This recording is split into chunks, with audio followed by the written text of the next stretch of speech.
అమ్మగారు మీ అక్క చెల్లెళ్ళకి ఇచ్చిన సలహా ఏంటి? అంటే ఇండిపెండెంట్గా ఉండమంటారు అమ్మ, ఎవరిని డిపెండ్ అవ్వద్దు, మీ పిల్లలు నువ్వే జాగ్రత్తగా పెంచుకో, ఎవరినైనా చేయకు, డిపెండెంట్గా పెట్టద్దు అని ఆవిడ మాకు బాగా ఎక్కువ చెప్తుండేది. నాకు కొంచెం టఫ్ టైమ్స్లో కూడా ఆమె నీ పాటు నువ్వే ఉండాలి, ఎవరి దగ్గర ఉండదు, ఎవరింట్లో ఉండదు, మా దగ్గర కూడా ఉండదు, నీ ఇద్దరు కుటుంబం నువ్వే ఉండాలి. అది కష్టం కదండి అట్లా చెప్పడం. చెప్పారు చాలా తక్కువ చెప్పారు, బట్ నాకు అదే ఇచ్చే ధైర్యం. ఇండిపెండెంట్గా అట్లా ఒకరి దగ్గర ఉంటే నీ గౌరవం తగ్గిపోతుంది, ఎక్కడ ఉండదు. అది చాలా నాకు చాలా ఇన్స్పైరింగ్ ఉండేది మాటలు. ఇప్పుడు కూడా అది చాలా హ్యాపీగా అనిపిస్తుంది అని చెప్పింది.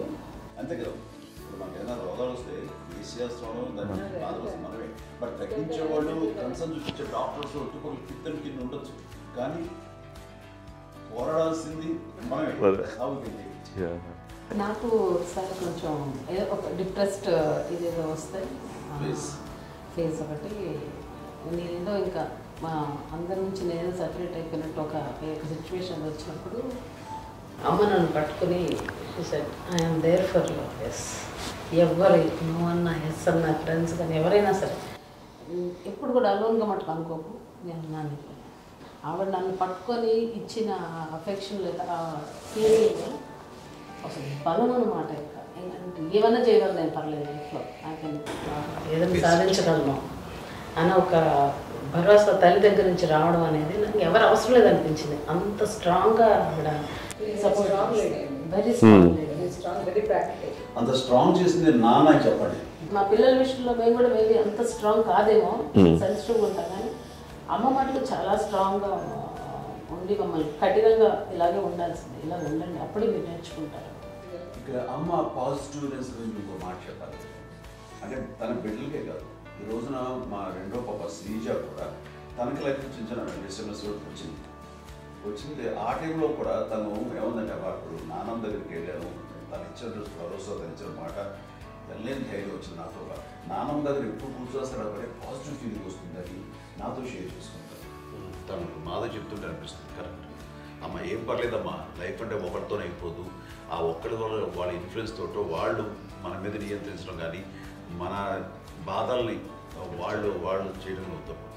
జస్ట్ నువ్వు నీ గురించి నీ మనసులో ఏదనిపిస్తే నీ గుడ్ ఫీలింగ్ ఏదిస్తుందో ఆ ఫీల్ ప్రకారం వెళ్ళిపోదు. అంటే ఆ జనరేషన్ పీపుల్ ఎక్స్పెక్ట్ చేయం అలా కాదు, ధైర్యం ఉండి అందరికీ ధైర్యం బాగా నూరుకొస్తారు. ఫాదర్ కూడా, మా నాన్నగారు కూడా అస్సలు ఎప్పుడు అనేవాళ్ళు, ఎప్పుడు మీరు పెట్టే చెయ్యి మీరు ఎప్పుడు పైన తప్ప తీసుకుని ఎలా ఉండకండి, చేతులు పెట్టండి అనే అట్లాంటివి చెప్తుండేవాళ్ళు. అందుకని మాకు ఇండివిజువాలిటీ మాకు బాగా ఎప్పుడు కూడా ఒకళ్ళని అడగడం అని, ఈవెన్ బ్రదర్స్ని అడగాలన్నా కూడా మాకు అది పడిపోయింది మైండ్లో, కొంచెం కష్టపడ్డది. సో నాకు అంటే ఆవిడ మా అమ్మ ఏదన్నా కొంచెం డిప్రెస్ అయినా నేను చాలా ఎక్కువ అమ్మకి షేర్ చేసుకుంటే అన్నయ్య కూడా లేడు. అన్నయ్య ఉన్నప్పుడు ఓకే, లేనప్పుడు నేనే ఎక్కువ షేర్ చేసుకున్నాను. బట్ ద బెస్ట్ థింగ్ మా అమ్మ దగ్గర నుంచి హగ్ అండి.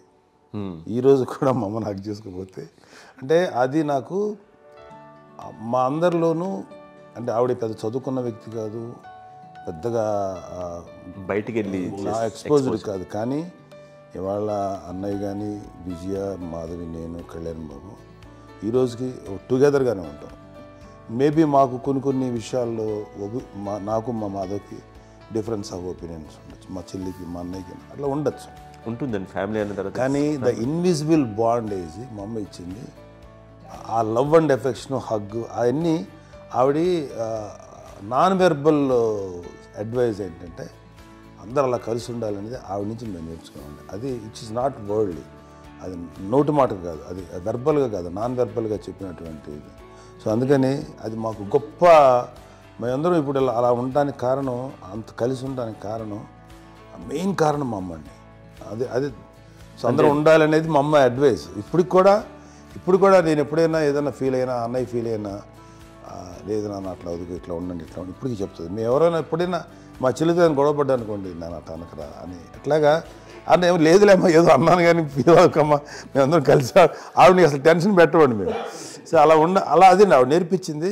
అలా కలిసి ఉండటం అనేటువంటి బాండేజ్ని ఆవిడ తన ఒక హగ్తో చెప్పింది. అన్నయ్య సినిమా చూడండి, జాదూకి చెప్పాను చూడండి, అది మా అమ్మ దగ్గరే ఉందండి.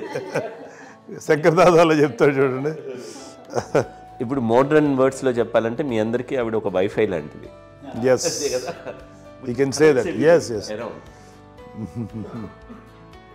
ఇంకొక అడ్వైజ్ కట్టండి, అమ్మ విషయంలో నేను గొప్పగా ఫీల్ అయ్యేది. కానీ చాలామంది పెద్దలు రిటైర్ అయిపోయి విశ్రాంతి తీసుకుంటున్నటువంటి పెద్దలందరూ కూడా ఆచరించే విధంగా ఒక విషయాన్ని నేను గమనించాను.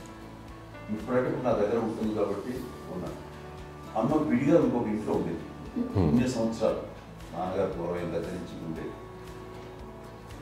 5 సంవత్సరాలు ఒంటరిగా ఉండి నన్ను బిడ్డలందరూ ఎవరు మానవులు వెళ్ళిపోయారు, నేను ఒంటరి అయిపోయాను అన్న ఫీలింగ్ అమ్మకు ఎప్పుడు ఉండేది కాదు. తర్వాత బిడ్డలు ఆయా వాళ్ళ టైం బట్టి వచ్చి చూసుకుంటే సరిపోతుంది. అది వారమా, నెలక, 2 నెలక, అసలు ఒకసారి రాలేని పరిస్థితిలో ఉంటుంది. 5-6 నెలల పాటు ఇదే ఊళ్ళో ఉండి పక్క విధుల్లో ఉండి ఎవరి పనులు వాళ్ళు బిజీగా ఉండి, ఎవరి షూటింగ్ వాళ్ళు బిజీగా ఉండి, ఎవరి ప్రొఫెషన్లో వాళ్ళు బిజీగా ఉండి, ఎవరి ప్రొఫెషన్లో వాళ్ళు బిజీగా ఉంది, తన సంసారం తను బిజీగా ఉంటాను. ఒకసారి అమ్మ ఏమీ ఫీల్ అయ్యేది కదా, ఏంటమ్మా రావట్లేదు, అసలు పట్టించుకోవట్లేదు ఏంటి అంటే, అంతేలేమ్మా అని ఇలాంటి నిరసన మాటలు కానీ, ఈసరింపు మాటలు కానీ